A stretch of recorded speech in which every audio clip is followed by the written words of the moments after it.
Bonjour les Nuréens, je suis très heureux de vous retrouver sur l'antenne de Nurea TV pour ce quatrième volet de la série de cours consacrée à la femme dans l'ésotérisme, toujours en compagnie de notre historien préféré. Je suis très content d'accueillir à nouveau Michel Desailles sur l'antenne de Nurea TV. Bonjour Michel, sois le bienvenu parmi nous. Eh bien, bonjour Guillaume et bonjour les Nuréens, les Nuréennes. Content de vous retrouver pour une nouvelle conférence. Toujours ravi de diffuser la connaissance auprès d'un public aussi intéressé. Donc on va continuer aujourd'hui les conférences sur la femme dans l'ésotérisme et comme je dis toujours aux chercheurs de lumière et de vérité et d'amour, là on va plutôt parler d'amour aujourd'hui, parce qu'un amour même très concret, puisqu'on va parler des rituels et des pratiques sexuelles dans l'initiation. Donc là, ça va être un petit peu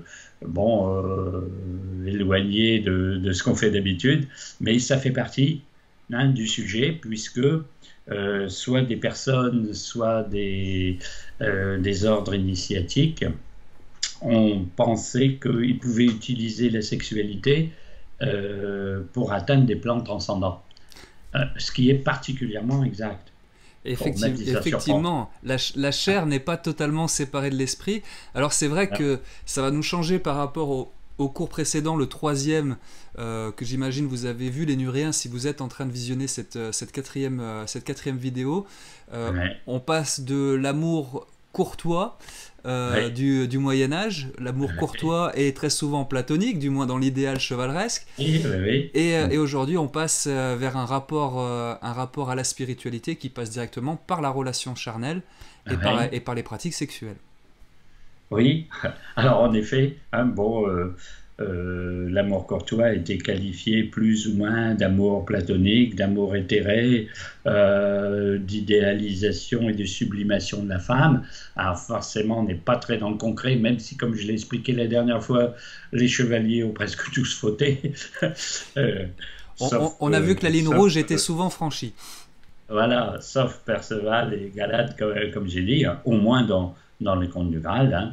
Là, on va parler de rituels très concrets, mais censés être réels et très efficaces. C'est-à-dire que là, c'est pas du roman. Ça a vraiment lieu. Alors, bien sûr, quand on parle de spiritualité, d'initiation, le but, c'est d'atteindre le ciel, le paradis, d'échapper à la condition terrestre, à la condition humaine. Donc on dit, si comme une sainte dans l'Église catholique, vous êtes ravi en extase, on est visiblement sur un autre plan d'existence.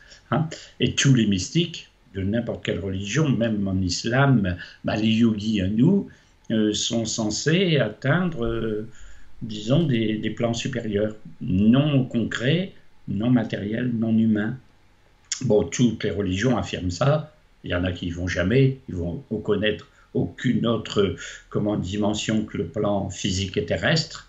De 99% des humains, c'est ça. Mais toutes les religions et tous les systèmes ésotériques du monde disent qu'il y a d'autres plans et en conscience, on peut y aller. Donc, il y a des méthodes pour y aller, X ou Y. Alors, si on revient à notre fameuse religion chrétienne et les religions monothéistes en général, il est possible d'atteindre le paradis, possible d'atteindre la sainteté. On aura le paradis même après la mort ou avant, selon son état spirituel évolué, mais on ne peut pas y aller autrement que par l'ascétisme. C'est-à-dire, en gros, il faut des prières, de la méditation, une réclusion au monastère, la méditation sur les textes, et peut-être des épreuves physiques terribles. En gros, réprimer tout. Alors on sait que dans les monastères, pas beaucoup de nourriture, pas d'alcool, pas de ceci, pas de cela. Et puis bien sûr, la sexualité, non pas parce que les pulsions sexuelles sur n'importe quel être humain existent, et dire il faut les contrôler, les réprimer, etc. Mais enfin, pour l'Église catholique, on va vous dire on ne peut pas atteindre la sainteté sans ascétisme. On ne peut pas faire l'inverse, la débauche, puis dire on est saint. Alors on ne voit pas la sainte Hildegarde de Bingen, on ne voit pas sainte Thérèse d'Avila ou sainte, la sainte de Lisieux. Là.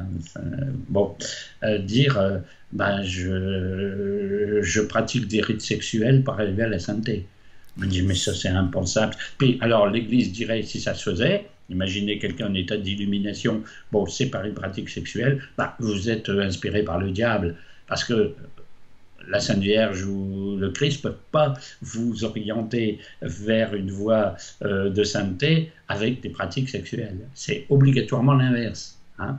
Alors, bon, on a dans l'Église, alors tous les grands théologiens et autres ont toujours dit, bon, bah, la voie ascétique.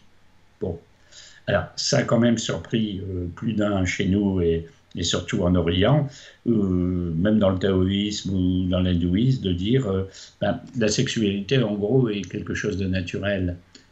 C'est aussi naturel que la faim, la soif, le besoin de sommeil, le besoin de ceci.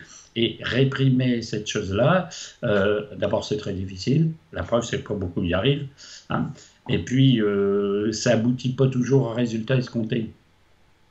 Bon, on voit bien que si quelqu'un est privé de sexualité très longtemps, au niveau individuel, personnel, sans spiritualité, on voit bien qu'il y a une frustration, et on sait en psychologie ce que ça donne quand elle est trop longue, et tout plein de déviations de toutes sortes, etc., etc. Bon, et même dans l'église où vous avez des saints, ils ont eu quelques soucis, quoi. Hein. Et alors, ce qui est très curieux, c'est quand une sainte est en état d'extase, quand elle décrit son extase, elle emploie un vocabulaire érotique. Alors, la fameuse Sainte Thérèse d'Avila, quand elle raconte ses extases mystiques, le vocabulaire est de l'ordre des relations physiques. La façon dont elle décrit les choses, elle est en orgasme. Alors, bien sûr, c'est spirituel parce qu'elle n'a pas de partenaire, parce que, bon, c'est pas physique, mais elle n'a pas d'autres mots pour expliquer son ressenti. Alors Catherine de Sienne, c'est pire. Alors là, c'est un truc très très cru au point où l'évêque il gérait son cas pour se dire, mon Dieu, là, qu'est-ce qui se passe? Alors, un exemple typique dans l'Antiquité, c'est dans le Cantique des Cantiques. Dans le Cantique des Cantiques, c'est une grande poésie érotique. Alors là, les mots sont aussi très très érotiques. Puis on peut se dire à un moment, mais comment ça se fait que l'Église l'a conservé dans le texte? Parce que c'est totalement symbolique. Parce que ça correspond à des états psychiques et spirituels particuliers, mais on n'arrive pas à l'exprimer en mots, donc on l'exprime avec un vocabulaire concret. Hein. Alors on sait, les personnes qui ont tenté l'ascétisme, la voie ascétique, pour arriver à l'illumination, les déviations qu'il y a eu. Hein. On ne va pas parler de ce qui se passe dans l'Église actuelle, quand on dit bon, on réfrène quelque chose de naturel. En gros, il faut être doué, il faut poursuivre un but, il faut faire beaucoup de sacrifices, etc. Bon, c'est pas tout de dire j'ai une pulsion, ce qu'on appelle les pulsions psychanalystes, et puis je la réprime, et puis je veux pas en entendre parler, et puis je me concentre sur autre chose. Ça marche pas comme ça. C'est pas si simple que ça. Hein. Alors, forcément, il y a cette voie ascétique, c'est l'une des principales voies. En Occident, justement, au Moyen-Âge, dont on a parlé la dernière fois, on ne concevait pas d'autres voies. Dans l'amour courtois, c'est justement très éthéré. Donc, bon, déjà, ça ne passait pas. Alors, si les choses étaient vraiment avec des rites sexuels officiels, alors là, on ne vous dit pas. Mais ailleurs, des penseurs, surtout en Orient, ont raisonné de la façon suivante. Vous avez le choix, quand vous voyez une rivière, ou remonter le courant. Ça va être très difficile. Si le courant est très fort, vous allez redescendre, ou vous suivez le courant. Bon, alors, on va dire, quand vous faites l'ascétisme, vous essayez de remonter le courant, vous faites une lutte contre quelque chose de naturel, et puis sinon, vous suivez la tendance des choses. Bon, alors, forcément, arrivé là, on va vous dire, oui, mais quand on suit le cours naturel des choses, quel rapport ça peut avoir avec la spiritualité? Eh bien, la thèse dans ce domaine, c'est de considérer que la sexualité peut être un rituel d'accession à des plans supérieurs d'existence. Donc on arrive aussi au ciel, à l'illumination, mais en faisant des pratiques sexuelles. Alors on va dire, oui, mais apparemment, il n'y a pas de rapport entre les deux. Comment ça peut se passer? Eh bien, ça peut se passer. Bon, sinon, ça n'aurait pas lieu, sinon, ça ne serait pas. Alors, quand on est dans l'ordre du sexuel, qu'il va y avoir vraiment quelque chose de sexuel, de faire rapport avec la spiritualité, ça peut se passer de deux façons. C'est-à-dire, soit on se défoule totalement. La sexualité est vécue à 100%, même plus. Donc, on a un vidage total de soi, des sens. Bon, c'est les cultes antiques. de Dionysos, les bacchanales, les ceci et les cela. Et puis vous avez une voie qu'on appelle le tantrisme, qui est très sexuelle, mais là on n'évacue rien. C'est-à-dire il n'y a pas de défoulement, il n'y a rien, mais l'accouplement a lieu. C'est une relation beaucoup plus guidée. Alors c'est beaucoup plus concentré, vous allez voir, c'est tout l'art de cette chose qu'on appelle le tantrisme. En gros, le rapport sexuel a vraiment lieu, mais il n'est pas vécu comme une chose réellement exercée. D'accord. Alors ça surprend tellement qu'on se dit, mais comment on peut faire les deux à la fois? Parce qu'on comprend le culte de Dionysos, c'est totalement orgiaque, donc on comprend. On ne voit pas au début le rapport avec la spiritualité, il y en a un, mais on ne comprend pas qu'on puisse faire, disons, l'ascétisme et l'accouplement en même temps. L'art du tantrisme, un truc qui sort complètement de l'ordinaire. Bon, on verra ce que c'est. Je suppose que beaucoup des Nuréens et Nuréennes savent ce que c'est. Donc, alors, il y a une différence, bien sûr, très importante entre les deux. C'est que dans les cultes antiques où on faisait ces pratiques, alors ça existait chez les gnostiques. Il y avait des groupes gnostiques très portés sur des rites sexuels. Le fameux culte de Dionysos qui a donné le culte de Bacchus à Rome et les bacchanales. C'est très très connu, c'était des défilés carnavalesques hallucinants. Et d'autres cultes, on ne supposerait pas qu'il y ait de sexualité dedans, puis qu'il y en a. Bon, et de dire que là, c'est un gros collectif. C'est-à-dire quand vous faites une bacchanale à Rome, vous avez un défoulement collectif, à base quand même de consommation de vin, de drogue hallucinogène, de sexualité. Et puis bon, vous êtes censé vous mettre dans un état de transe, bien entendu, ça aboutit à l'état de transe. Vous avez donc une voie spirituelle de ce genre. Elle est collective. En gros, une bacchanale, c'est collectif. On ne fait pas une bacchanale tout seul. Et tout seul dans son salon, ça devient vite embêtant, une bacchanale. Voilà, alors bon. Et donc, alors, on va avoir quelques-uns, mais je vais vous dire quand même quel rapport ça a avec la sexualité et la spiritualité. Hein. Donc, alors, le plus connu, c'est le culte de Dionysos en Grèce. Hein. Donc, Dionysos, c'est le dieu de la vigne et de l'ivresse mystique. Alors on oublie toujours qu'il est le dieu de l'ivresse mystique en même temps de la vigne, comme quoi on faisait un rapport étroit entre l'ivresse due au vin et l'ivresse mystique, l'une étant censée conditionner l'autre.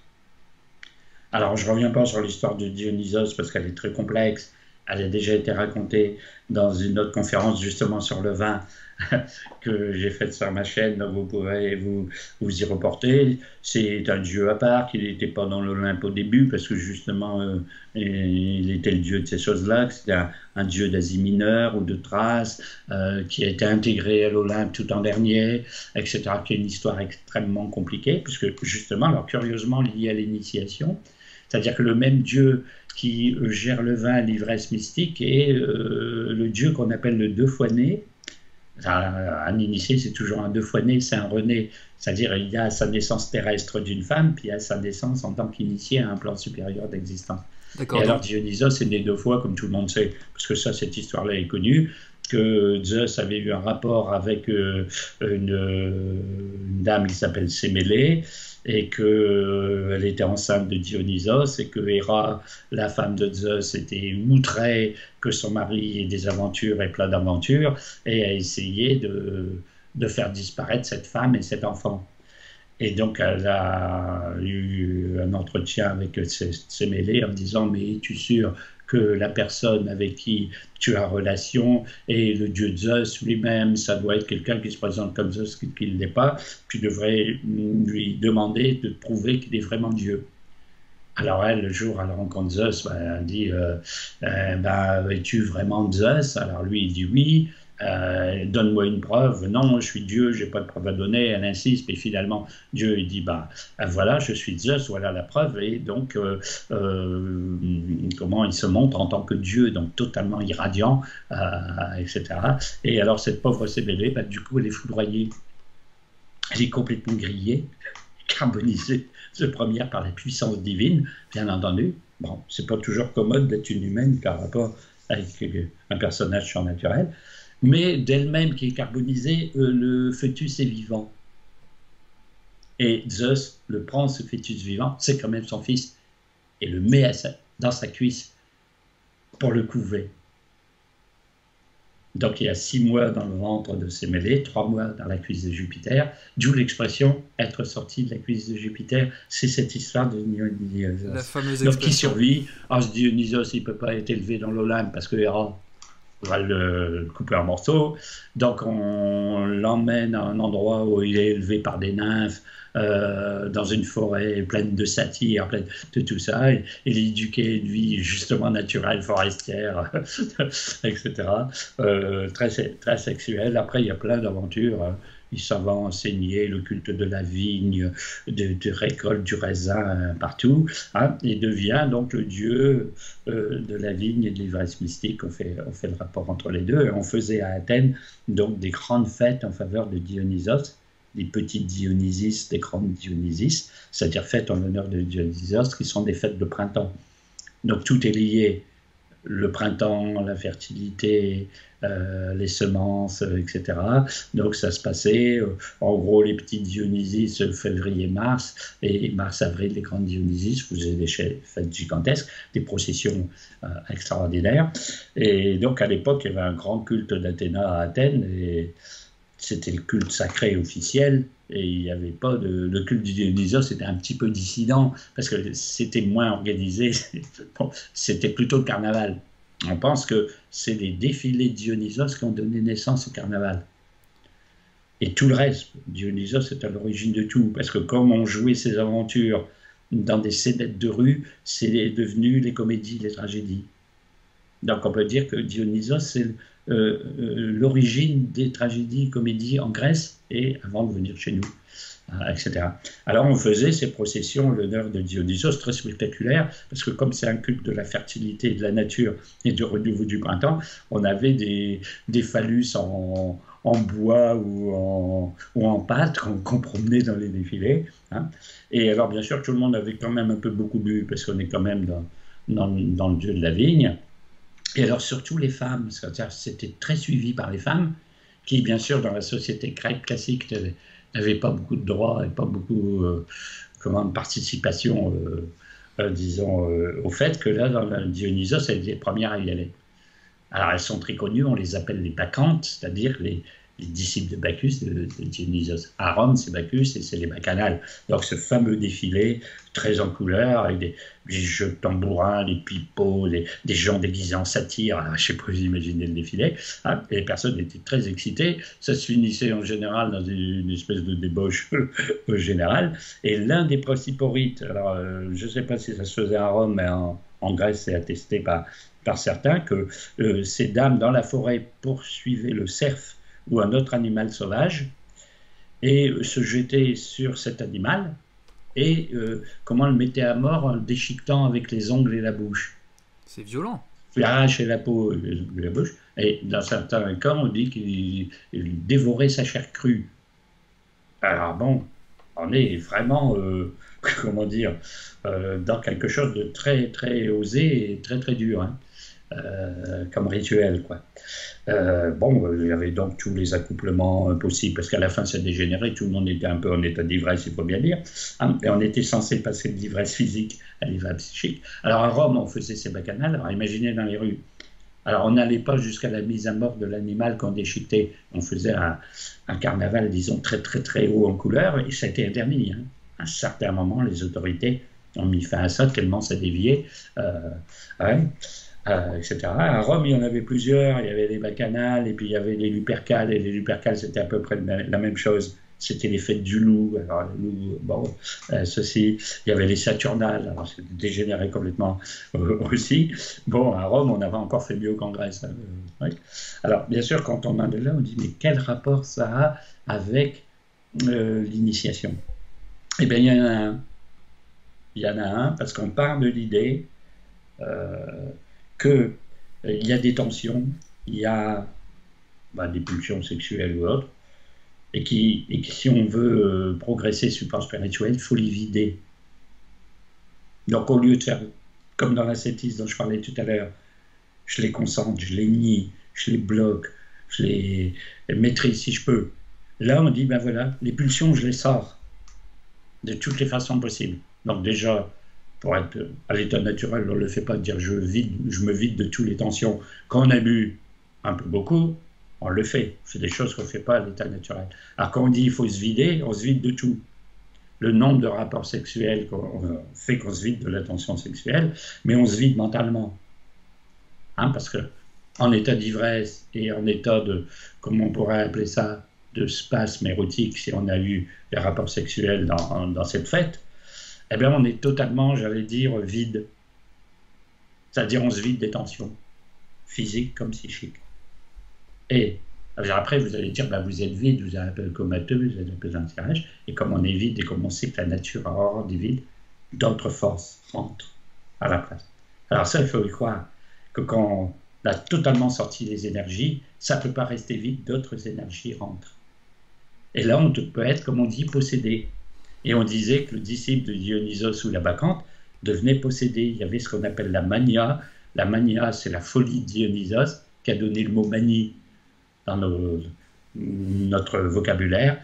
C'est en gros être possédé par la force du Dieu, ou par la force de la nature, ou par la force de ceci, mais par d'autres forces que les forces naturelles. En gros, les forces sont plus ni physiques ni psychiques, sont autres. Alors on va dire, bah, elles sont donc spirituelles supérieures. Pas toujours, parce qu'elles peuvent être inférieures. C'est-à-dire qu'une force diabolique peut rentrer et une force céleste peut rentrer. Ça dépend de l'état de la personne, de son niveau d'évolution, de ses croyances, de ceci, de cela. En gros, il peut y avoir un phénomène de possession réel, au sens qu'on l'entend aujourd'hui, c'est-à-dire une possession diabolique. La personne est complètement délirante parce que complètement possédée et peut arriver à la folie. Et puis, pour la personne évoluée, ben, c'est des forces célestes qui rentrent. Donc on peut croire qu'en profitant du vide intérieur que vous avez, les maîtres spirituels, les guides, peut-être votre ange gardien dans le christianisme, se révèlent à ce moment-là. Et donc les gens ont soit des rêves très forts, très importants, soit ont des visions, soit ont des révélations, parce que bon, bah, c'est un peu comme, disons, dans une initiation, à un moment qu'on a fait le vide en soi, c'est-à-dire on s'est vidé de toute tension physique, on n'a plus d'énervement, il ne faut pas être énervé, il ne faut pas être tendu, il ne faut pas être préoccupé par quelque chose. Donc qu'est-ce qu'on fait quand on fait de la méditation? On vide les contractions physiques, on fait des poses de yoga, on vide les contractions psychiques, on essaie de dénouer tout le tracas du jour, tous les problèmes de banque on évacue les émotions, parce qu'on dit si vous êtes en état émotif, possédé par tel truc, bah, vous n'êtes pas en état de réceptivité, donc on sort, et là on le fait même aussi dans la voie ascétique. Et quand on atteint ça, on est en état de réceptivité par rapport à des sphères, des forces supérieures. Donc en gros, pour résumer, pour ceux qui le faisaient convenablement et dans un esprit spirituel, on crée ce qu'on appelle la vacuité. Hein, la vacuité intérieure, le vide, hein, on emploie dans les rituels initiatiques, même non sexuels. La méditation, pour un yogi hindou, est censé, ou une sainte dans l'Église catholique, est censée arriver à la même chose en vide, donc on est dans un état X ou Y second, comme on dit, hein, un état modifié de conscience. Aujourd'hui, c'est le mot, hein, c'est pas état de trance, c'est état modifié de conscience. Et donc là, on voit des choses autres, hein, d'une autre nature. Alors forcément, tous ceux qui participaient à ce genre de fête et de carnaval dans l'Antiquité n'étaient pas forcément dans cette optique-là. Certains ont profité pour aller boire un pot. Oui, pour se laisser aller, aux instincts de l'homme. Voilà, alors ça faisait office à la fois de défoulement collectif et de défoulement personnel, hein, puisque ça se faisait toujours donc, dans un rituel collectif. Hein. Donc il y avait tout ça, et même dans des cultes qui apparemment ne seraient pas dionysiaques du tout, comme le fameux culte de Déméter à Éleusis, dont j'ai parlé dans une autre conférence, eh bien, il y avait une partie sexuelle. Bon, ça paraît pas, parce que là c'est le culte des céréales, du blé, de la descente de Corée aux enfers, etc. Mais comme on disait que l'origine du monde, c'était la déesse mère, il paraît que dans les rituels, la prêtresse qui jouait le rôle de Déméter montrait son sexe. Donc soulevait ses jupes jusqu'à la taille et disait c'est là l'origine du monde, et montrait ce qu'on appelle le yoni en Inde, on dit le yoni, c'est-à-dire bon, l'entrée du vagin féminin. Donc ça avait un côté sexuel. Alors là, il n'y avait pas de participation, j'allais dire, d'orgie. C'était visuel, mais en gros, on faisait quand même cette chose. Alors pour l'adepte qui peut-être n'était pas habitué, bon, c'était peut-être un peu surprenant, mais bah, c'est toujours un culte de la fertilité, toujours un culte de la nature, bon, etc. Bon, il y a d'autres cultes plus aberrants. Hein. Le culte de Cybèle, par exemple, quand il était introduit, c'est un culte de l'Anatolie, il avait introduit à Rome à un certain moment, donc il y avait des adeptes de Cybèle. Quand faisait la procession en l'honneur de Cybèle, eux, leur doctrine d'adepte, c'était de se castrer pour la déesse. D'accord. En gros, là, alors là, il n'y avait plus de sexualité, puisqu'ils s'empêchaient d'en avoir, puisqu'ils se castraient, les adeptes, dans le défilé. Hein. Et ils envoyaient leur partie sexuelle coupée dans la foule. Alors, imaginez l'ambiance. Ça devait être spécial, le culte de Cybèle. Spécial ce culte-là. Bon, et pourtant, déesse Cybèle était l'une des plus vénérées de tout le Moyen-Orient, et son culte était venu jusqu'à Rome, etc. Alors, bon, forcément, c'était totalement interdit. À un moment, les autorités ont encore une fois arrêté tout ça. Il restait déjà presque plus, avant même le christianisme, de ces cultes-là. Hein. Donc là, on a la partie, oui. Sachant que, oui, sur ces pratiques de mutilation génitale en relation avec la spiritualité, on voit que ça existe encore dans l'islam et en Afrique, il y a toujours la pratique de l'excision. Ouais. Et puis au XXe siècle, je ne sais pas si c'est encore en pratique au XXe siècle, mais il y a eu des sectes qui pratiquaient les ablations génitales masculines. Oui. J'avais vu des photos là-dessus. C'est des rites qui ont perduré, peut-être pas sous l'appellation culte de Cybèle, mais... ça ne peut pas porter le même nom, hein, parce que le culte est périmé. Tous les cultes antiques, d'ailleurs, Dionysos ou autres, n'existaient plus. Mais il y a toujours l'idée de dire qu'on fait un sacrifice de la sexualité pour la spiritualité. Si ça se sens-là, la castration, là, dans un culte de la déesse mère, parce que Cybèle est la déesse mère, ses enfants, ses adeptes, sacrifient leur sexualité d'homme pour la déesse, donc ça a un sens. Hein. Ça a un sens, c'était compris comme quelque chose de spirituel à la base. Hein. Mais bon, la mutilation, la castration en initiation a un sens dans certains cultes. Hein. Donc voilà. Alors, juste un petit autre point, je rappelle les gens à ce qu'on a abordé dans le deuxième cours vidéo sur cette série de cours, où on avait parlé de la prostitution sacrée, où là aussi il y a un rapport de la spiritualité à la pratique sexuelle. Oui, bien sûr. Puisque les praticiennes, comme on dit, enfin les prêtresses des temples en général d'Artémis, faisaient une initiation sexuelle qui peut-être se rapprochait du tantrisme, d'enseigner des choses pour justement mettre l'adepte dans un état second par la sexualité. C'était pas appelé comme ça. Mais ça avait un sens, parce que si c'était le rapport, moi j'en ai déjà parlé, on ne va pas revenir là-dessus, à se reporter au deuxième épisode, si c'était un rapport sexuel normal, l'adepte allait à la maison de prostitution, où il y avait les prostituées classiques pour le désir. Si on voulait autre chose qui dépasse le désir, la prostituée sacrée, qui officiait dans un temple, c'était quand même autre chose. Je suppose qu'elle connaissait certaines pratiques moyen-orientales, perses ou indiennes d'éveil de la spiritualité, quoi. Alors, bon, voilà, hein, ça donne ça. Et puis, il y a le culte inverse où on ne se débauche pas du tout, il n'y a pas de défilé, il n'y a rien du tout. Et donc, alors, comme c'est d'origine hindoue, ça s'appelle le tantrisme. Alors, ça vient d'un mot qui est le tantra. Tantra, ça veut dire la trame, le procédé, la voie. Hein, c'est-à-dire, bon, quelque chose qui suit un processus, hein, pour aboutir à quelque chose. À la fin, les rituels ont été mis en texte, qui se sont du coup appelés tantra aussi. C'est-à-dire les tantras, c'est à la fois des textes et c'est à la fois le nom d'une doctrine et des pratiques, parce qu'il y a une doctrine et toute une conception du monde qui fait qu'on pratique ça pour obtenir ça. Hein, donc il y a une doctrine d'une pratique. Alors avant de passer à comment se passe une initiation tantrique en Inde, bon, on peut pratiquer partout. On suppose que les fameux gnostiques, là, des rites ophites ou des sectes au Moyen-Âge, qui avaient, d'après l'Église, des déviations sexuelles, faisaient un peu du tantrisme, savoir. Ah, il y avait des gens qui s'appelaient les frères du Saint-Esprit qui voulaient l'amour libre. Tout le monde était tout nu dans les groupes de prière et tout ce qui s'ensuit. Il y avait un accouplement. Peut-être qu'ils faisaient du tantrisme, mais pas de la débauche. L'Église interprétait en débauche qui était en fait peut-être des connaissances X ou Y obtenues, on ne sait pas trop où en Occident, au Moyen-Âge, mais enfin, ces frères de libre esprit, comme leur nom l'indique, étaient libérés de toute convention, attache, légalité et mœurs, et totalement libres, quoi. Bon, Mais alors, plus proche du tantrisme que des bacchanales.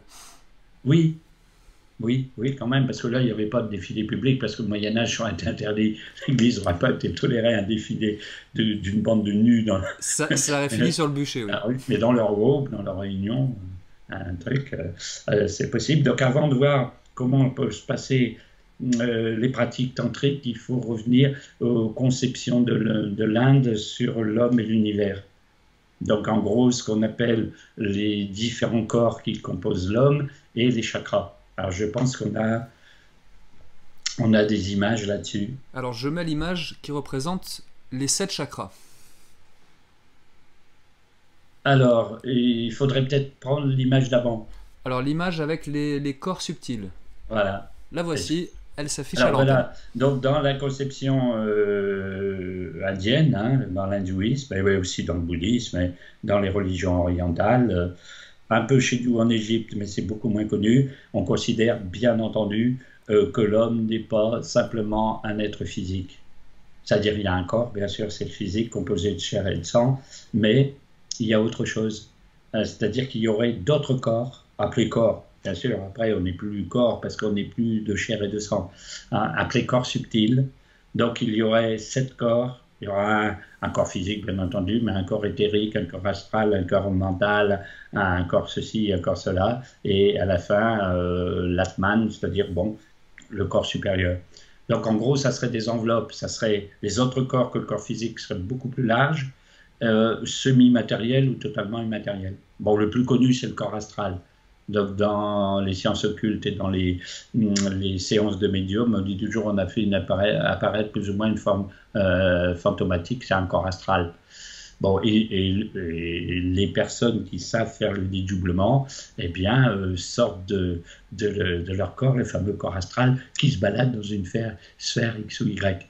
Hein. Donc, plus ils sont élevés, plus on est dans les 5e, 6e, 7e, plus l'énergie est forte, plus c'est immatériel et plus l'énergie est forte, plus c'est étendu, et ça a relation avec les plans d'existence correspondants. C'est-à-dire que le corps physique correspond à un plan d'existence matérielle, le corps astral a un plan astral, totalement, bon, je ne peux pas dire nébuleux, c'est pas le mot, mais enfin, bon, un plan astral, le corps mental au plan mental, voilà, l'Atman, etc.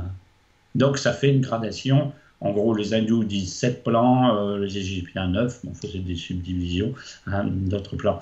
Alors, vous allez dire qu'on est un être humain, qu'on est conscient, bien entendu, d'avoir un corps, qu'on pense, donc qu'on a un cerveau, comment on peut savoir qu'on a un corps astral, qu'on a un corps mental, qu'on a un corps ceci, on nie parce qu'on ne les voit pas.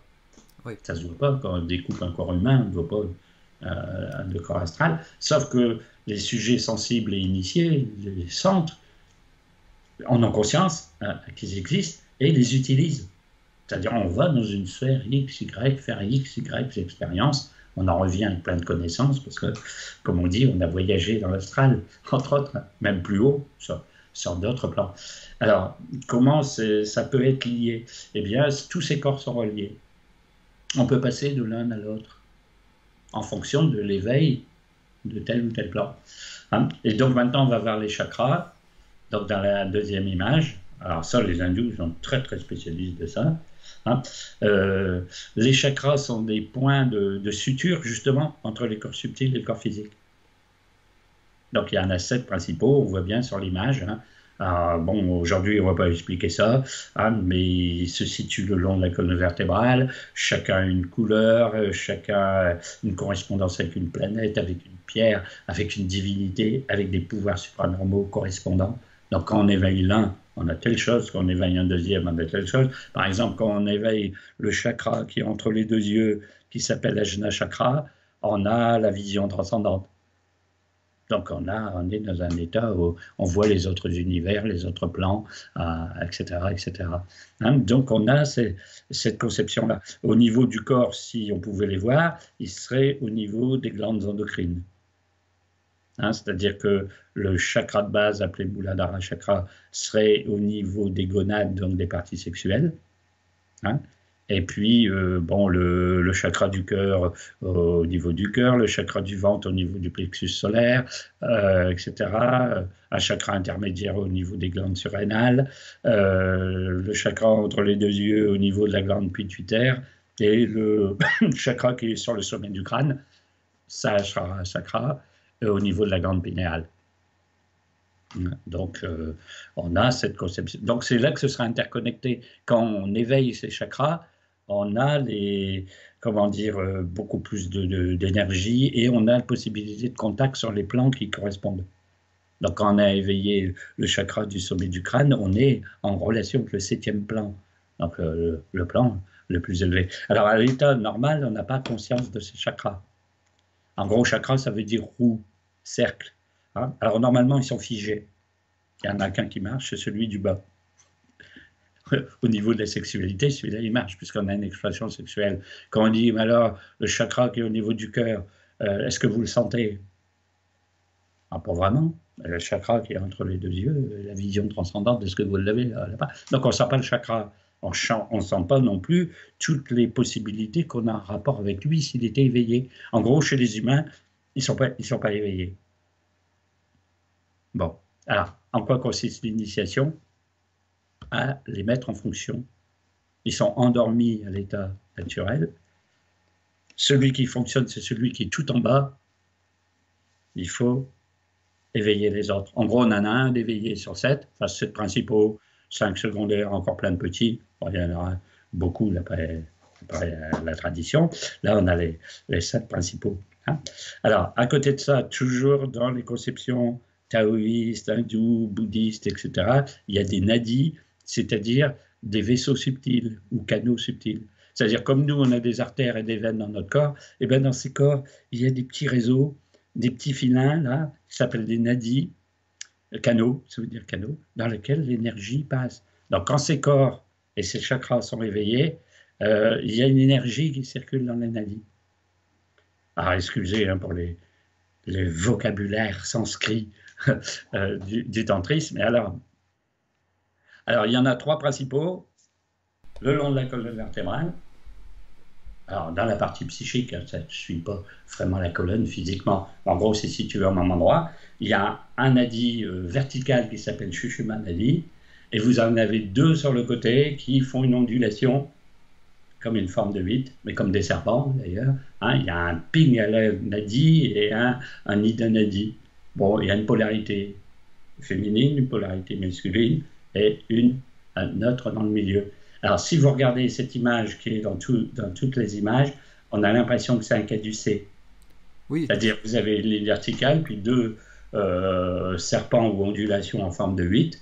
Et d'ailleurs, le fameux caducée d'Hermès vient de là, parce que Hermès, se baladant dans la campagne, vit 2 serpents s'affronter et essayer de s'avaler. Il a planté son bâton entre les 2 serpents s'enrôlés autour, formant le caducée.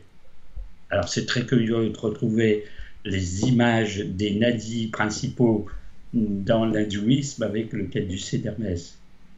Mais c'est un petit peu la même chose. Donc on en est là, si tout le monde voit bien la chose, on a 3 très grands nadis, tout plein de milliers de petits nadis qui vont porter l'énergie dans tous les corps subtils. Il y a les corps subtils, il y a les chakras endormis qu'il faut mettre en action. Et alors, bien sûr, la question se pose, mais qu'est-ce qui peut les mettre en action? À dire oui, est-ce que ma décision de dire je veux qu'ils marchent, ils vont marcher? Ah non. Il n'y a pas de bouton. Il faut une force considérable, alors une puissance inouïe qui s'appelle la Kundalini. Kundalini, c'est la force vitale, c'est l'énergie de base. En fait, c'est une énergie cosmique fondamentale dont chaque être a une petite partie en lui qui est sa force vitale. Ça s'appelle Kundalini, ça veut dire serpent de feu. Ah bien, serpent de feu. Donc, à l'état naturel, chez l'homme qui n'est pas éveillé, enroulé dans le chakra, tout en bas, Muladhara chakra. et enroulé comme un serpent, avec 3 tours et demi, c'est-à-dire c'est 3 cercles et un demi-cercle, la tête mise dans le creux, la Kundalini est là, j'allais dire en boule. Elle existe, hein, tout le monde en a une. Mais elle ne s'exprime pas. Alors, normalement, elle ne sert pas. Elle sert pour la sexualité, parce qu'elle s'exprime au niveau du bas, et puis en général, elle ne monte pas plus haut. Elle reste là, recroquevillée tout en bas. Donc, la thèse hindoue est très simple. Alors, il y a des milliers d'années, ils ont inventé ça il y a des milliers d'années. Ce serpent enroulé là, qui s'exprime physiquement, et avec quelle puissance, quelle force, quelle folie, certaines fois, d'une expression sexuelle, comment la faire monter et s'exprimer à des niveaux de plus en plus hauts non sexuels. Mais c'est la même force. C'est-à-dire la force exprimée au chakra numéro 1 devrait monter et s'exprimer au chakra numéro 7. Ah, ça, fameux Sahasrara chakra, lotus aux 1000 pétales, dans la terminologie, je pense que c'est les 1000 pétales. Et donc, toute la, comment dire, la pratique consiste à dire comment réveiller la Kundalini et la faire monter. Dans ce fameux, si je l'ai dit, comme le mercure dans un thermomètre. Et qu'est-ce qu'on a trouvé pour la réveiller? Eh bien, c'est de la chauffer. Et qu'est-ce qui peut la chauffer? L'excitation sexuelle. Nous y voilà. Je veux dire, si cette force qui est déjà au niveau sexuel était super excitée, elle deviendrait colossale, irrésistible, puissante, etc. Mais il ne faut surtout pas qu'elle sorte. Parce que si elle sort, vous avez le rapport sexuel normal. Il faut qu'elle remonte. Donc là, on n'est pas dans le culte de Dionysos, on dit certes il y a des excitations sexuelles, mais comment je fais monter cette Kundalini jusqu'au cerveau pour le corps physique, jusqu'au chakra dans les corps subtils. Oui, et c'est là qu'il faut le rituel d'excitation physique. Ah, vous allez dire, je peux fantasmer sur une photo d'actrice et de machin, ça ne fait pas le même effet. Il faut ce qu'on appelle une partenaire tantrique. Si Playboy était un magazine tantrique, ça se saurait. Voilà, alors il faut une partenaire tantrique, c'est-à-dire pour un homme, bien sûr, mais la femme va avoir le même éveil, parce que si elle ne croit pas à ce genre de choses et si elle ne sait rien faire dans la pratique, elle ne va pas aider son partenaire. Mais en gros, c'est elle qui va chauffer, exciter la Kundalini et la faire monter. Alors vous allez dire, c'est simple, elle n'a qu'à le faire. Et nous, on n'a qu'à descendre dans la rue et trouver une partenaire tantrique et on fait le rituel. Ben, pas du tout. Parce qu'il faut tout un tas de conditions. C'est pour ça que chez nous, c'est très difficile, parce qu'il faut déjà quelqu'un d'adapté à vous. Si c'est quelqu'un avec qui vous n'avez pas d'acquaintance, pas rien, ça ne sert pas à grand-chose. Alors, en général, les gens qui sont très branchés sur ces rituels connaissent déjà ce que c'est. Peut-être que c'est des couples qui ont un karma qui les a fait se rencontrer et qui peuvent faire ce genre de choses. Donc, en gros, c'est pas la personne de la rue. D'accord. Et elle a des conditions très très spéciales. Par exemple, en Inde, on prend toujours des jeunes filles. Alors, attention, très basse, 14-15 ans, c'est pour ça qu'on ne peut pas faire ça chez nous. Prenez une jeune fille de 14 ans pour faire du tantrisme, vous êtes cuit, vous êtes arrêté demain matin.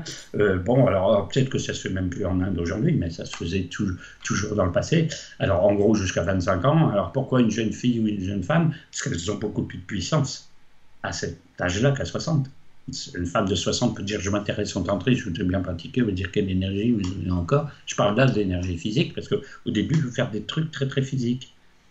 Parce qu'il faut toujours éveiller la force sexuelle.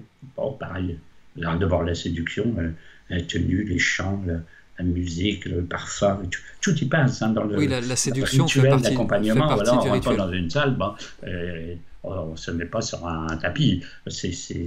Car il y a une préparation, vous allez voir laquelle, c'est très, très, très difficile. Donc, on a déjà la partenaire adéquate. Il ne faut pas que ce soit une femme mariée. Donc, déjà, on ne peut pas le faire avec son épouse. Parce que, comme on dit, la femme perd sa virginité lors du premier rapport sexuel. Elle perd la virginité transcendantale si elle a déjà mis un enfant au monde pour le rituel tantrique. Donc, en fait, un gars qui veut s'initier à ça, qui est marié, ne peut pas le faire avec son épouse. La bonne excuse pour aller, pour aller courtiser une plus jeune, quand même. Voilà, alors avant, comme on disait, il y a les harems, et on a le droit à plusieurs épouses. On prend l'épouse la plus jeune et la plus ardente dans celles qui ne sont pas épouses et qui n'ont pas encore enfanté. Ça va jusque-là. C'est pour ça qu'on dit on va en faire en Occident. C'est pas si probant que ça. Ça correspond pas aux mœurs. Hein, et alors la jeune femme ou la jeune fille qui pratique le tantrisme pendant un certain temps perd ses règles. Donc à la fin, elle n'a plus de règles. Donc forcément, si après elle veut se marier et enfanter, il n'y a plus non plus. Donc on ne peut pas proposer ça n'importe quoi chez nous. Enfin, c'est ce qu'on dit dans les traités tantriques. Hein. Je ne pratique pas, donc je peux pas vérifier. Hein. Donc imaginons donc qu'on a trouvé la partenaire tantrique agréable. Elle est très séductrice, elle est très belle, elle est très jeune, elle est très dynamique, elle est prête à tout hein, sur le plan physique. Il y a une préparation. C'est-à-dire qu'on ne dit pas tiens, on va faire du tantrisme demain. Alors là-bas, il y a toute une préparation pendant des jours et des jours avant. Hein, c'est-à-dire qu'il y a le jeûne. C'est-à-dire que le jour de l'expérience, il ne faut pas être tracassé par quelque chose, il ne faut pas avoir une mauvaise digestion, il ne faut pas avoir mal dormi. Alors il y a un régime. Hein, c'est-à-dire qu'on n'a pas le droit de viande, on n'a pas le droit de fromage, on n'a pas le droit de mets fermentés, on a quand même le droit d'un nos plats cuisinés, nos conserves salées d'aujourd'hui. Donc on a un régime vraiment relativement strict hein, déjà. Alors ensuite, il y a la méditation, parce qu'on se met en état de recueillement. Classiquement, là, il n'y a pas encore de sexualité, on évacue tous les problèmes hein, qu'on peut avoir sur le plan mental. Ensuite, on fait des mudras, ce qu'on appelle des mudras, sont des gestes rituels, avec les bras, avec les mains, alors beaucoup les doigts. Alors on voit quand il y a des sculptures tantriques, on voit que les doigts, les mains sont disposés d'une certaine façon. Hein, donc ça s'appelle des gestes rituels. Ils sont censés favoriser la concentration d'énergie, déclencher des forces, des énergies particulières de par la position des bras et des mains et des doigts même. Bon, je vous passe les détails hein, parce que il y a bien sûr une main droite, une main gauche, il y a les doigts, chacun une planète. Bon, c'est très compliqué. On ne peut pas parler trop de ça dans le détail, hein, ça serait trop long. Puis là, on est encore que dans la préparation. Il y a les asanas, c'est-à-dire les postures. Alors, en général, la posture du lotus, l'homme va se mettre en posture de lotus, comme on voit sur une certaine image. Hein. Les jambes croisées, tout le monde connaît. Hein. La posture de lotus avec une cheville dans le creux de la cuisse de l'autre côté, etc. Et d'autres poses hein, qui sont censées favoriser... comment dire, le développement de l'énergie. Vous avez des yantras, c'est-à-dire des figures géométriques pour la concentration. Des mandalas, c'est des figures géométriques aussi de concentration. Il y a de la musique, il y a des mantras, c'est-à-dire des incantations. Il faut prononcer certaines syllabes, certaines phrases pour créer une force, une vibration particulière. Alors là, écoutez, c'est des incantations hindoues, et justement, chez nous, on ne les a pas. Donc chez nous, si quelqu'un pratique le tantrisme, un gourou qui s'improvise professeur de tantrisme, lui, les incantations, soit il ne va pas les faire, donc ce n'est pas dans le rituel. Les mudras, peut-être qu'il ne les connaît pas, il ne va pas les faire, ou alors il va les lire dans un livre où il va les inventer. Les incantations, ça ne s'invente pas, parce que d'une part, c'est des syllabes ou des mots en sanskrit, et en plus, il y a l'intonation pour les présenter. C'est-à-dire quand on prononce l'incantation, il y a un son, et une modulation, une fréquence particulière. Et il faut apprendre à le faire. Au point où les maîtres en tantrisme, on ne sait pas faire la prononciation exacte d'un point de vue, comment je pourrais dire, note musicale exacte. Vous ne créez pas la bonne vibration, vous ne participez pas au rituel. Donc, si on doit faire tout ça, alors il y en a qui vont dire, est-ce qu'il y a besoin de faire tout ça pour faire l'accouplement et puis avoir un état d'extase? On dit que plus il y a de préparation, mieux c'est.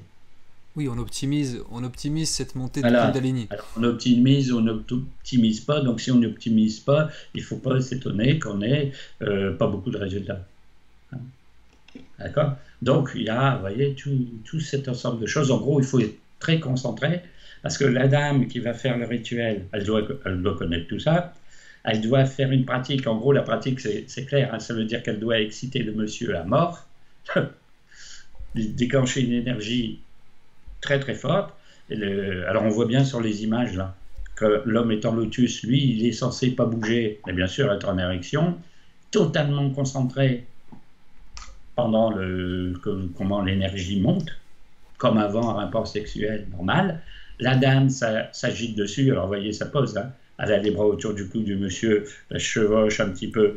Alors, nous, on dirait comme un serpent. Là-bas, ça s'appelle la liane. C'est la femme liane parce qu'elle ondule, vraiment en faisant des contorsions de bassin sur le corps de la personne. Donc, vous allez dire, ça crée une excitation inouïe. Qu'est-ce qui va se passer au moment crucial? Au moment crucial, il ne faut absolument pas éjaculer. Oui, alors vous allez dire, si je suis dans un état d'excitation pareil, où la dame a fait une excitation pendant un quart d'heure, une demi-heure, une heure, avec des accélérations, des ralentissements, à un moment elle va moins vite, à un moment, comment dire, elle chante, donc ça déconcentre le monsieur, le flux se ralentit, puis ça augmente, on doit atteindre un paroxysme total, et au moment où nous, on aurait l'éjaculation, eh bien, il faut la retourner. C'est-à-dire la faire monter dans les nadis dont je parlais tout à l'heure. C'est-à-dire à un moment, il y a un blocage, on empêche la force de sortir comme un rapport naturel et ça va dans l'autre sens. Alors là, c'est pas rien, il faut faire ça. Il y a une technique, hein. La dame doit savoir très bien la technique, mais elle fait une pose particulière de yoga qui bloque l'évacuation. Donc, en gros, elle bouche le canal d'émission et le monsieur doit faire des exercices de respiration. Il faut faire ce qu'on appelle dans le pranayama. Pranayama, c'est la science des souffles, la rétention du souffle. Hein. Donc, le gars, quand il va sentir qu'il est au bord de l'explosion, comme on dirait vulgairement, fait l'inspiration, rétention du souffle, inspiration, rétention du souffle, et la dame fait le coinçage d'éjaculation. Les deux combinés fait que la force qui est colossale perce les nadis au-delà du Muladhara chakra dont je parlais et rentre et monte. En gros, elle débouche les orifices et dépasse le chakra sexuel et monte le long de la colonne vertébrale. Et c'est comme ça qu'on a l'éveil des chakras. Alors, bien sûr, on ne réussit jamais du premier coup. C'est pas simple à faire. On échoue. Bon, on recommence. Et alors après, quand cette force Kundalini, serpent de feu, monte, eh bien, elle n'atteint pas forcément tout de suite le 7e chakra. Elle atteint quelquefois le premier, le deuxième, puis bon, ben, ça s'arrête, mais au fur et à mesure, parce qu'on ne le fait pas qu'une fois. On éveille tous les chakras, un par un, ou quelquefois deux d'un coup, ou autre. Et alors, quand on a cet éveil des chakras, après, bien sûr, on est dans un état 10 secondes, modifié de conscience, des trucs. On a d'abord l'accès au plan qui correspond au chakra en question que je l'ai expliqué tout à l'heure, et on a des pouvoirs supranormaux en rapport. Alors pour l'un, ça va être la clairaudience, pour l'autre, la clairvoyance, pour d'autres, les visions transcendantes d'autres univers, les entités, les machins, les déesses, jusqu'au chakra, sahasrara, chakra. Alors c'est la même chose pour la femme, parce que comme ça se fait en couple, on considère aussi que la femme a une liqueur séminale, une liqueur vaginale, elle a des flux vaginaux, etc. Et elle aussi, elle a une kundalini, et elle aussi, des chakras comme n'importe quel être humain. Donc la partie féminine existe aussi. Il faut harmoniser les deux. C'est-à-dire que, en gros, ça doit fonctionner ensemble. L'homme ne peut pas avoir une montée de kundalini, puis pas la femme. Hein, et puis elle doit maîtriser le truc. Et en fait, dans ce genre de rituel, c'est la femme qui est l'agent majeur. Parce que c'est elle qui fait l'échauffement, c'est elle qui se met sur l'homme pour faire toutes les manipulations, l'excitation, etc. Et il ne faut pas qu'elle se déconcentre. Parce que si elle se déconcentre à l'orgasme, elle est cuite, elle vide son énergie. C'est fini, le bonhomme il se déconcentre aussi, c'est terminé. Donc il faut une cohésion à deux. Extraordinaire. Alors bon, on a ce genre de choses. Et après, bon, normalement, quand le 7e chakra est éveillé, on a l'illumination, l'atteinte du nirvana, du samadhi, de l'état d'extase, etc. Ce qu'on aurait dans le culte de Dionysos par l'orgie totale, qu'on a par ce moyen-là. Là. Alors quand on dit c'est sexuel, l'accouplement est sexuel, mais il s'agit de pas du tout répandre la force sexuelle. Alors que dans le culte de Dionysos, on fait vraiment l'acte sexuel réel. Il faut évacuer et vider les tensions. On ne vide pas. Alors bon, on en revient toujours au même. Est-ce qu'on pourrait faire la même chose sans l'accouplement avec une partenaire? Bon, on retombe dans Je pratique le yoga, je pratique la méditation, je fais l'ascétisme, parce que là, je suis tout seul. Donc là, c'est quelque chose qui se fait obligatoirement avec une partenaire. Alors on dit, mais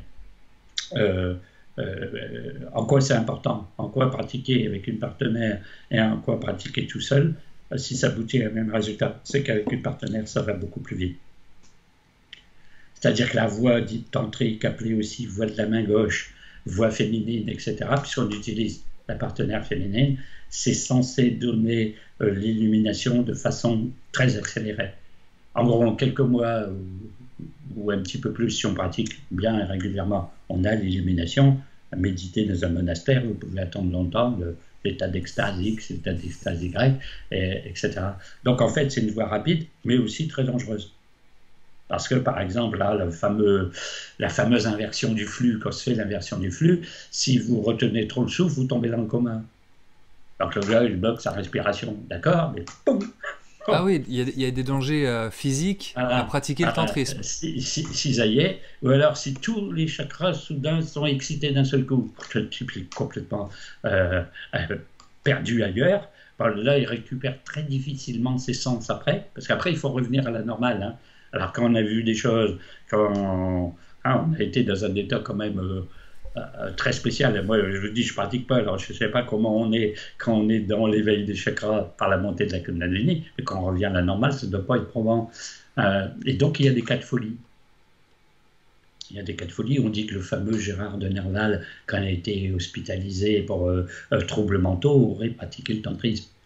À son époque, hein, 19e siècle, on ne sait pas où il a pu chercher ça, mais il raconte toujours qu'il a fait un voyage en Orient, qu'il a rencontré le maître X, le maître Y. Bon, quand il est revenu, visiblement, il n'était plus très clair, et donc on dit qu'il a été initié au tantrisme. Alors, s'il a été en France, on ne sait pas du tout qui a pu l'initier à ça, à une secte plus ou moins bizarroïde, ou alors c'est au cours de son voyage en Orient. Et après, quand il était hospitalisé à la clinique, il peignait des portraits de femmes, la fameuse Aurélia, dont il va parler après, qui, d'après les interprètes, c'est une représentation de la déesse mère. Donc, on risque gros. Alors, surtout en Occident, parce que nous, on n'a pas l'encadrement, la tradition, la vie de tous les jours, avec l'encens, avec la méditation, le yoga, etc. Si on veut se lancer là-dedans pour voir ce que ça donne, bon, je pense que c'est très risqué. Je pense, moi, maintenant, tout le monde peut pratiquer ce qu'il veut, mais les tentatives qui ont été faites chez nous, bon, ça n'a jamais été probant. Toutes les associations dites tantriques ont donné soit du grabuge inimaginable, soit bon, pas de résultat. Les adeptes n'étaient pas plus illuminés que les autres. Alors donc, c'est quelque chose de très, très intéressant. On dit même que pour le couple tantrique, en l'occurrence, ils s'échangent les doubles. C'est-à-dire les corps astraux passent du corps à la femme, ils sont échangés. D'accord. Ils ont plus d'entité pour deux, etc. Donc ça, une vraie fusion. On retrouve ce que je disais au début, la fameuse conjonction alchimique, hein, l'opposition des contraires, hein, parce qu'on dit en alchimie, c'est aussi le soleil et la lune, et puis on fait deux liens en forme de 8 qui lient le corps de la femme au corps de l'homme, ou le soleil et la lune, et puis bon, il y a des alchimistes qui ont fonctionné par couple, comme Nicolas Flamel et Dame Pernelle. C'était deux alchimistes et un couple alchimique. Donc, ils faisaient peut-être du tantrisme sans le savoir. Mais en gros, par les méthodes alchimiques, comme on réunit les contraires pour reconstituer l'androgyne, on fait un petit peu la même chose, sans les pratiques physiques. Les principes sous-jacents restent les mêmes. Oui, parce que l'idée est toujours la même. On a une force colossale. On voit à quoi on l'utilise dans la vie courante. Est-ce qu'on ne pourrait pas utiliser cette force à autre chose? Et qu'on connaît l'histoire des chakras de la Kundalini, bon, on voit très bien le rapport qu'il y a entre les deux. Hein? Alors, il y a des gens qui diront vos chakras n'existent pas, votre chakra frontal n'existe pas, etc. Mais bon, pour ceux qui le pratiquent et qui ont du résultat, on voit bien que ça existe. Ouais.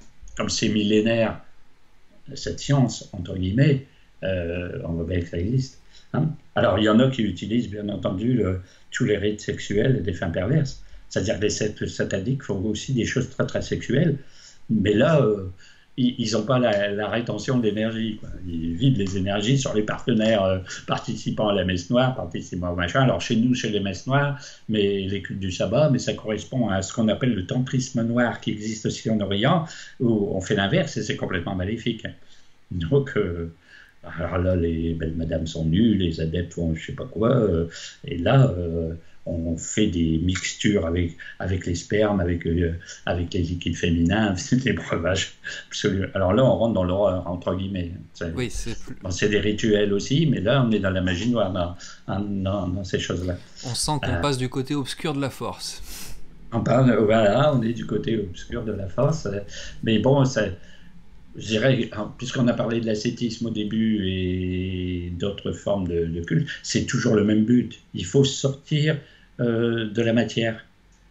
Il faut casser le mental, il faut casser l'ego. Tous ces rituels-là, même le culte du Dionysos, casse le mental, casse l'ego. C'est-à-dire dans l'état d'extase dû à des drogues ou dans l'état d'extase dû à des rites sexuels, le mental ne fonctionne plus, quoi. Après une orgie, votre mental ne fonctionne plus, la pensée ne fonctionne plus, votre ego, vous l'oubliez parce que vous ne savez plus où vous êtes, donc vous cassez ce qui doit être cassé en initiation, l'ego et le mental. Ouais. Et là, on voit bien dans ce genre de trucs-là, ces deux trucs passent à la trappe, quoi.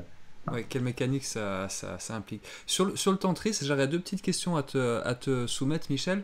La première, c'est à partir du moment où on a cette montée de Kundalini qui ouvre les chakras jusqu'au 7e, est-ce que ces chakras sont ouverts une bonne fois pour toutes ou il faut pratiquer régulièrement le tantrisme pour les maintenir ouverts? Normalement, quand ils sont ouverts, il y a une voie qui est créée, c'est-à-dire que les orifices des nadis, la Kundalini est montée dedans, ils sont censés comme une porte qu'on a ouverte puis qu'on laisse ouverte. Alors maintenant, si après on arrête totalement la pratique, peut-être que ça se rebouche.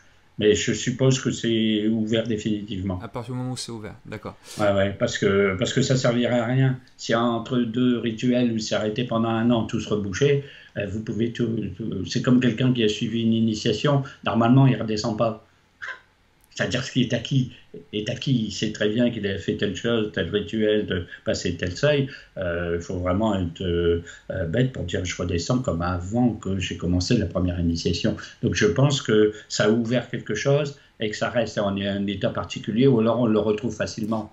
On se met facilement dans l'état, ça va beaucoup plus vite. La deuxième fois, troisième fois, je ne sais pas combien de fois ça se pratique. Moi, je ne pratique pas, je le dis encore. Ouais. Je connais la théorie, mais je ne fais pas la pratique réelle. Mais je suppose que c'est comme ça que ça se passe, oui. En fait, la spiritualité, c'est un petit peu comme le vélo, une fois qu'on sait faire. Oui, une fois qu'on est pris dedans, qu'on est pris dans l'engrenage, en gros, quand on a commencé, puisque l'initiation, ça veut dire commencement. Donc, une fois qu'on a commencé, normalement, on n'arrête jamais. Alors, si on arrête à plus ou moins un tel palier, selon son niveau, son karma, son machin, mais normalement, on est censé pas régresser. Quand la voie est ouverte. Donc, il régresse, c'est celui qui dévie un moment, puis il utilise tout ce qu'il sait faire de la magie noire. Alors lui, il est dérapé complètement. Mais il continue à être dans l'initiation, mais il va faire que des choses de travers. Son karma va être terrible, on en passe. Là, on est dans une autre sphère de fonctionnement, quoi. D'accord.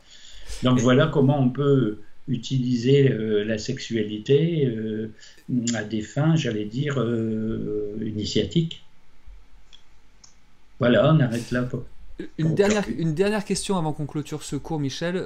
Pour finir sur le tantrisme, des gravures que j'ai pas partagées, des sculptures qu'on retrouve en Inde sur les temples. Je vais faire un petit partage à l'antenne où on voit toujours des positions très suggestives d'accouplement, oui. Mais là sur ces sculptures on voit plusieurs personnes sur les scènes.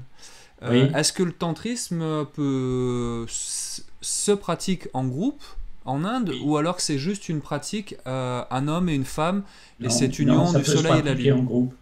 Ça peut se pratiquer en groupe. Un gourou très initié au tantrisme peut enseigner ce qu'il faut faire, comment ça se passe, parce que bien sûr beaucoup plus en détail et beaucoup plus expliqué que moi je l'ai fait là en pure théorie, un groupe. Donc ça se pratique en groupe, oui, en effet, dans une salle adaptée, un groupe d'adeptes du tantrisme, et même s'il y a une secte tantrique, disons, ça se fait. Alors, on dit aussi, est-ce que c'est mieux de le faire tout seul avec un gourou? Ben, le gourou, c'est sans doute autre chose. Normalement, il est censé, lui, être initié tantrique, avoir été jusqu'au bout de l'illumination, avec sa partenaire. Et il enseigne aux autres des méthodes X ou Y, peut-être des raccourcis, peut-être ceci. Ouais, il explique, quoi. Et donc, ça se fait. Les fameux mudras, les fameuses incantations dont je parlais tout à l'heure, et autres, ça ne s'invente pas. C'est-à-dire qu'il faut les apprendre. La fille qui fait les choses avec ses doigts, elle a appris des centaines de gestes. Les incantations, c'est tout, je ne sais pas combien, il y en a de dizaines. Il faut apprendre à les prononcer. Donc je reviens à ce que je disais tout à l'heure, si on n'a pas la bonne fréquence pour la prononciation, c'est inefficace. Donc qui peut vous dire vous avez bien prononcé la phrase? Le spécialiste de la chose, chez nous, à ma connaissance, on n'en a pas tellement. Donc ça se pratique aussi en groupe. Oui. D'accord. Mais merci infiniment pour ta réponse, Michel. Et puis merci à nouveau pour... Voilà, j'espère que j'ai éclairé le public et que ce merveilleux public de Nurea va vouloir se lancer dans le tantrisme dès demain matin. Alors, se lancer dans le tantrisme, je ne sais pas. En tout cas, pour ma part, je tiens à dire que j'ai encore appris beaucoup à travers ce cours. Je connaissais de manière superficielle les concepts de Kundalini, de tantrisme, d'énergie sexuelle. Là, clairement, tu as réussi à mettre tout ça en place dans mon esprit. Je comprends, en tout cas à l'issue de ce cours, comment on peut utiliser l'énergie sexuelle à des fins de développement spirituel. Donc, merci beaucoup d'avoir été aussi clair et concis dans tes explications. C'est parfait ainsi. On te dit à très bientôt pour le prochain cours. On aura rendez-vous pour le 5e et dernier cours de cette série dédiée à la femme dans l'ésotérisme. Est-ce que tu peux nous dire en quelques mots ce qu'on pourra voir dans ce 5e cours? Eh bien, on va suivre un plan chronologique, comme on dit à l'école, c'est-à-dire qu'on va passer à la période 19e, 20e siècle, et à une époque où, grâce à la Révolution, on croyait à la libération de la femme, ça n'a pas tellement bien marché, jusqu'au mouvement féministe d'aujourd'hui, qui donne le résultat que l'on sait, et puis pas tellement probant, ce qui ne veut pas dire que ces dames ne font pas des bonnes choses, mais en gros, pour la modification de la société dans un sens féminin, les fameux éternels féminins, ça n'a pas l'air de prendre, donc il faut autre chose. Donc, comme la civilisation est un tournant, comme on sait, apocalyptique, la nouvelle ère verra, disons, un beaucoup plus grand rôle de la femme. Moi, personnellement, je crois à un retour au matriarcat, puisque j'expliquerai dans la prochaine conférence comment on repassera au matriarcat. C'est presque obligatoire, vu ce qu'on appelle doctrine des cycles et tout le reste. Donc ça peut être intéressant aussi, mais ça sera moins imagé, ça sera plus politico-social, puisque ce sera, la femme d'aujourd'hui. D'accord, la femme d'aujourd'hui... J'espère que des femmes d'aujourd'hui seront là pour suivre ce cours également. En tout cas, merci beaucoup Michel et on te dit à très bientôt sur Nurea TV. Eh bien, très bientôt. C'est dans pas longtemps, le mois de juin. Oui, on va y être très rapidement. Merci Michel. Voilà, merci beaucoup. Merci Guillaume. Merci à toi. Les amis, merci également à vous d'avoir suivi ce 4e cours. Merci pour votre inscription. J'espère que vous nous rejoindrez pour le 5e et dernier cours de cette série d'exposés sur la femme dans l'ésotérisme. J'étais très content de passer cette grosse heure en votre compagnie et en compagnie de Michel Desailles. Moi, je vous dis à très bientôt. Prenez soin de vous. Gardez les pieds sur terre, la tête dans les étoiles. À très bientôt. Au revoir.